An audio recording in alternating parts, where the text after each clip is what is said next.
വൃശ്ചികം തീരാറായെങ്കിലും മഞ്ഞും ഉണ്ട് കേട്ടോ ഇപ്പോഴും രാവിലെ രാവിലെ നല്ല രസമാണ് മഞ്ഞൊക്കെ ഇങ്ങനെ നിൽക്കുന്നത് കാണാനായിട്ട്. അതുകൊണ്ട് തന്നെ വെയിലുള്ളിൽ നല്ല താമസമാണ്. ഇത് നമ്മുടെ മുറ്റത്ത് ഉള്ളൊരു കണിക്കൊന്നയാണ്.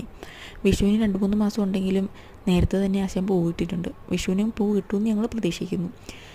അതുപോലെ തന്നെ നമ്മുടെ ഒരു അവക്കാഡോ നമ്മൾ കഴിച്ചിട്ട് അതിൻ്റെ കുരുവിട്ട് കിളിപ്പിച്ചെടുത്തായിരുന്നേ. ഈ വർഷം അത് പൂത്തത് കായ്ക്കുമെന്നറിയില്ല കേട്ടോ, കാരണം ആദ്യമായിട്ട് പൂത്തതല്ലേ, ചിലപ്പം പൂ പോയിട്ട് കായ്ക്കുമെന്നറിയില്ല. കായ്ച്ചാൽ നല്ലത്.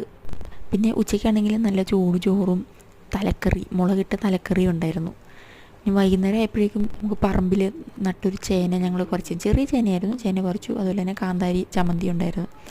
രാവിലെ മഞ്ഞുണ്ടെങ്കിലും ചെടിയെല്ലാം വാടും കേട്ടോ പെട്ടെന്ന് തന്നെ. അതുകൊണ്ട് സന്ധ്യ ആയതുകൊണ്ട് ചെടി ഇരുട്ടി ഒരു 6:30 ആയെന്ന് തോന്നുന്നു. അപ്പോഴേക്കും നല്ല ചെടിക്കൊക്കെ വെള്ളം ഒഴിച്ചു. പിന്നെ ഇതൊക്കെ നോക്കിയപ്പം ഇരട്ടത്ത് നിൽക്കുന്നതാണ് നല്ല ഭംഗിയുണ്ട് ചെടിയൊക്കെ പൂവ് കാണാൻ വേണ്ടിയിട്ട്. പിന്നെ അത് കഴിഞ്ഞപ്പോൾ ഞങ്ങൾ ട്രീ സെറ്റ് ചെയ്യാൻ നോക്കി. ലൈറ്റൊക്കെ ഇട്ടിട്ടുണ്ടായിരുന്നു, അതിന് കണക്ഷനൊക്കെ കൊടുത്ത് ലൈറ്റൊക്കെ മിന്നിച്ച് നോക്കി കണ്ടുകൊണ്ടിരിക്കുമായിരുന്നു. പിന്നെ ലേസർ അതിൽ സെറ്റ് ചെയ്യാൻ പറ്റിയില്ല, അതുകൊണ്ട് ഞങ്ങൾ റൂമിനകത്ത് ലൈറ്റ് മിന്നിച്ച് അത് കണ്ടുകൊണ്ടിരുന്ന ഒരു രസം.